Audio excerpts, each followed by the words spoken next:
I know that probably one of the first questions will be about some of the injuries here. So Josh Allen and Dean Marlowe are in the concussion protocol, as I said after the game yesterday. So that's where they are, and with that, we'll open it up to your questions.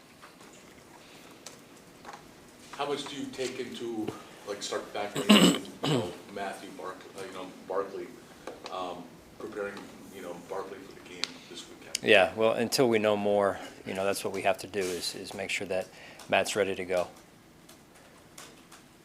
John, you said yesterday that there's no place in the game for hits like that.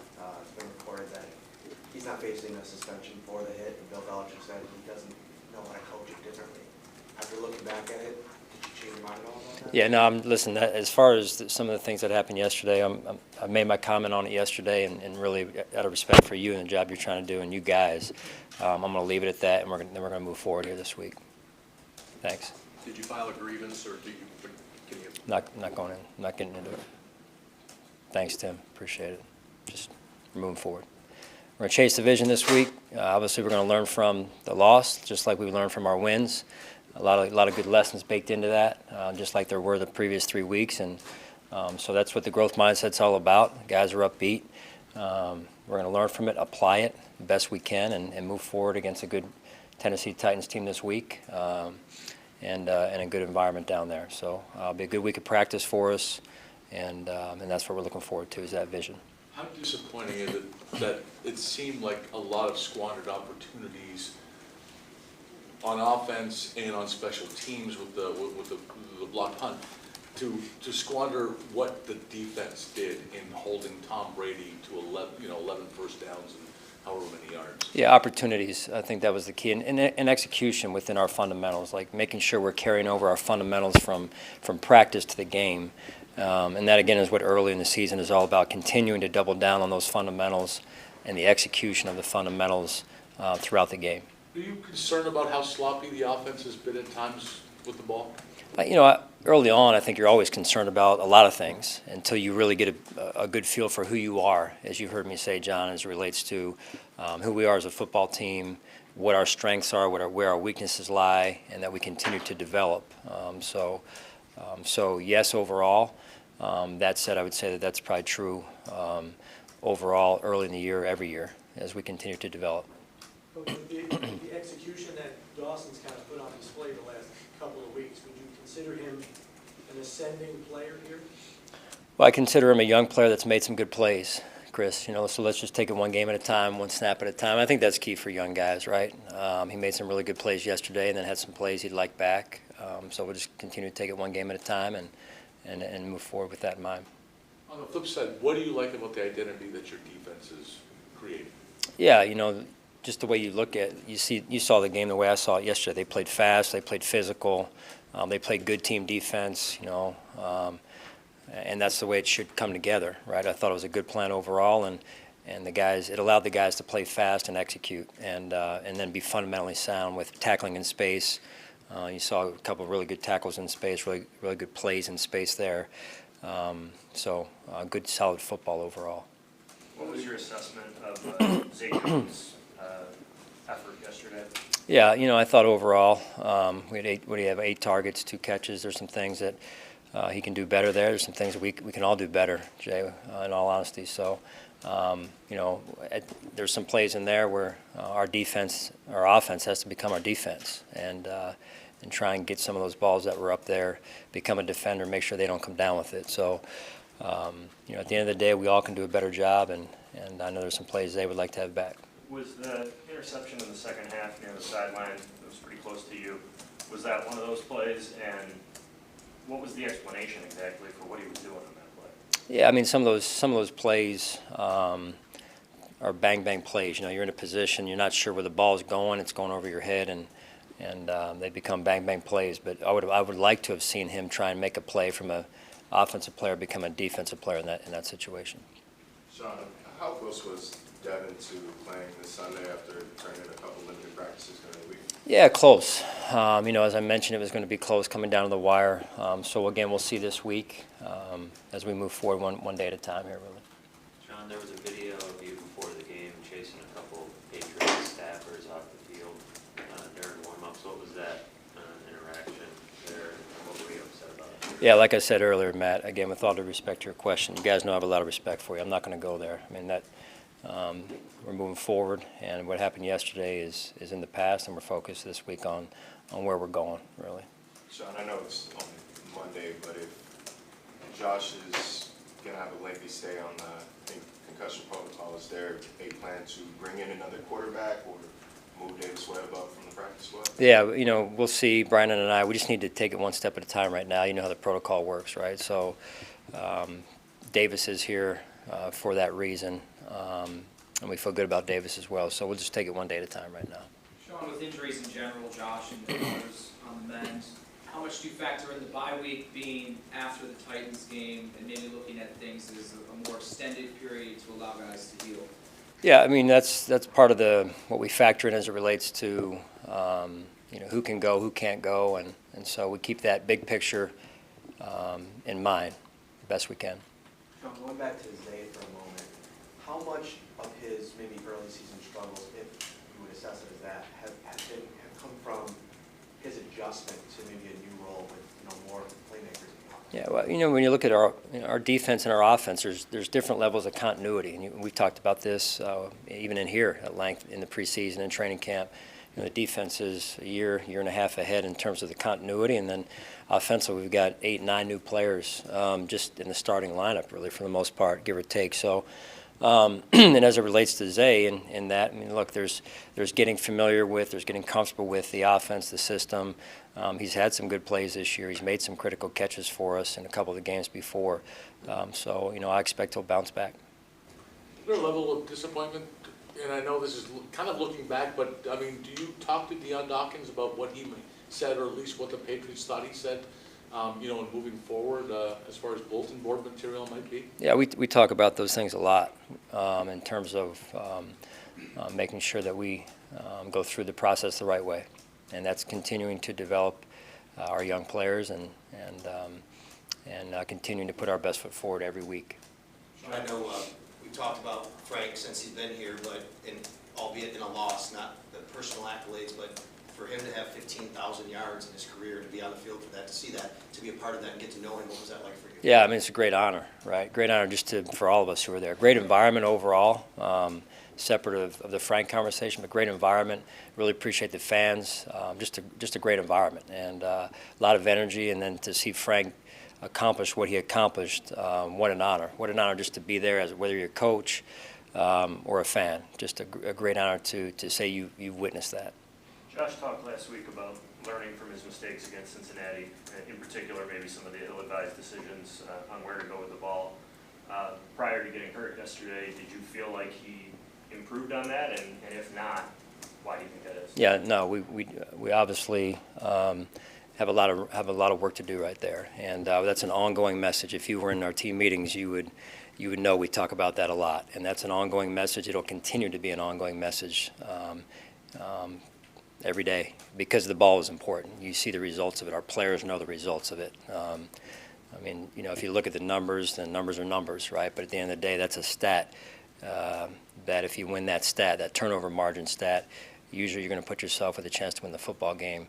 We didn't win it. It wasn't even close, and we still had a chance to win the football game. So there's some positives in that, and then there's some things, obviously, to your point, Jay, that we've got to continue to address. Is it frustrating at all that you are addressing it so much and the improvement has not shown up yet? Well, it's more concerning than frustrating. It's concerning from the standpoint of developing our players and players getting the message. And Josh is going to continue to learn. He's a young player, and he's got the ball in his hands on average roughly 65 times a game just from the snap alone. So he's got to continue to learn. He'll continue to work at it. I know he's working at it, and we'll continue to be there, right there alongside of him. John, I think that all of the sacks on third down yesterday, correct me, I think that's right. I mean, anybody else could correct me if I'm wrong, but was there a common thread on those and why they just? I'd just say, Tim, yeah, I'd say overall, and that's a good observation. I'd say overall, we're just in those third and long situations. Fourth and long situation, they come to block the punt. We've got to play better complementary football so it connects. All three phases connect, and we don't put ourselves in those situations. I mean, those are tough situations to come out of every week, let alone against a defense of that caliber. Sean, looking at the film, defensively, did they do anything unique that maybe surprised Josh and the offense as a whole? I mean, they're a good defense, well schemed, well coached, tough defense. They've got playmakers at every level. I would say overall, not necessarily, but at the end of the day, they outperformed us and out executed us. So we've got to go back and look at our process, look how we're doing things, what we're emphasizing, what we're not emphasizing, and then it all comes back to fundamentals. Are our fundamentals carrying over from practice to the game, and can we execute at a high level throughout a game? And so we have to continue to double down and dig into that. Sean, beyond just not forcing the ball into too tight a window, how can Josh improve when a defense makes him stay in the pocket like he did yesterday? Yeah, take what the defense gives you. Go through your progression and take what the defense gives you. On the block punt, why was there no adjustment made when New England kind of showed that they were not going to come in for the block? Yeah, it's kind of a cat and mouse game as far as that goes. So one thing leads to another, and so we just felt like we needed to execute at a higher degree in that situation, Matt. Whether there was an adjustment or not, there were some adjustments that were going on that we need to execute better, and then throughout the game continue to adjust, and then week to week adjust as well. Does Corey have the freedom to call a fake there? Does he have the arm to? Yeah, getting into that would lead to strategy, and so I'd rather not get into that right now. Who makes that call when you're out there and reading as to what's going to happen from the other side? Who on the punt unit recognizes it and communicates? Yeah, it's a lot of people. It's our center, it's our personal protector, it's our punter, it's our wings. I mean, there's a lot of communication going on out there, and that communication is important to execution as well. Is there for lack of a better metaphor, a center fielder like there is in baseball where the center fielder calls it, that's what happens? Because you just mentioned a lot of different guys could be yelling different things. Yeah. But at some point, somebody has to make a decision as to whether or not we're in the right setup. Yeah. No, it's every team's different. So we're a little different than some teams, and there's a lot of teams that use the personal protector. So at the end of the day, we have to be on the same page. Oh, go ahead. Well, again, getting into that, Tim, is like I'm going to tell them our calls. I'm not going to get into who calls what because there's strategy involved in that. So. Did you get a sense that on that drive that the Patriots started on the 5, when you challenged them on the 1 yard gain, did you get a sense that that drive was pivotal and you were just trying to stem their momentum, and you didn't succeed on the challenge, but yet Micah got the interception? Yeah, no, you're right, John. I mean, look, I challenged twice yesterday. When you've got Tom Brady and you got a chance having him backed up to get off the field, that's the reason why I threw the flag on that one. I knew it was going to be close. The intel I had from above said it was going to be close, but I felt like why give him another chance with an elite quarterback like that? And then the one on the OPI, what I thought was OPI, I thought that was a big play. So both, I felt like, were reasonably good challenges. Now they didn't work out, and then we lost a timeout in the third quarter, I believe, or the fourth quarter. We had a player go down right before we took the field for punt return, and so I didn't get the intel, and he went down right before, and so we had to burn a timeout there. It was 4th and 4, I think, right there. So unfortunate situation. Those are ones you go back and look at. Is there anything we could have done differently? And the player in this case went to the trainers right before we took the field for punt return. So the communication got to me as soon as it needed to be, but we couldn't get the communication to the field. So I don't think in close to 20 years in the NFL I've ever had that happen, but it's something, again, we can learn from. I'm just saying that drive seemed to change the complexion of the game, the one that ended with Micah's interception. Yeah, big play. And that was where really the game, Micah stopped, really Big did. play. Yeah, I mean, anytime you can force field goals or take the ball away in the red zone, those are big. I mean, we knew going into the game it was going to be a game like it was. It was a battle, 2 good football teams out there, and the guys put it out there. They didn't leave anything left in the tank, and so it was a good battle. It was good effort, tough football, and again, we've got to be more fundamentally sound so we can execute at a higher level. Sean, there was a few times the play clock ran down, a couple timeouts were taken, delay a game, anything specific you can point to why that happened? Yeah, again, that's, it's 2 weeks in a row. Again, again, that's where I'm getting back to execute at a higher level. When we can carry over our fundamentals, we get the play call in, we can execute. And so, really, we've got to be more disciplined and more efficient from snap to snap. Where do you think the league, I'm sorry, Joe, the league or coaches are in their discovery phase for challenging pass interference? Yeah, Tim, I think, again, just, I think we're finding, we're finding out is the best way to say it. We're finding out. Whether that takes us till next week or continue, I think it's just an ongoing deal, right? There's humans involved, so it's an ongoing deal, and I understand that. And so the way they called it was the way they called it. We respect that, and we move forward. How does the NFL communicate with you, maybe on a week-to-week basis? I know that sometimes they send it out to the media, things that they want to highlight. Are they emphasizing, all right, now this is what we're talking about here, or this was... No, they do a good job of sending out videos, tutorials. So you're not on your own?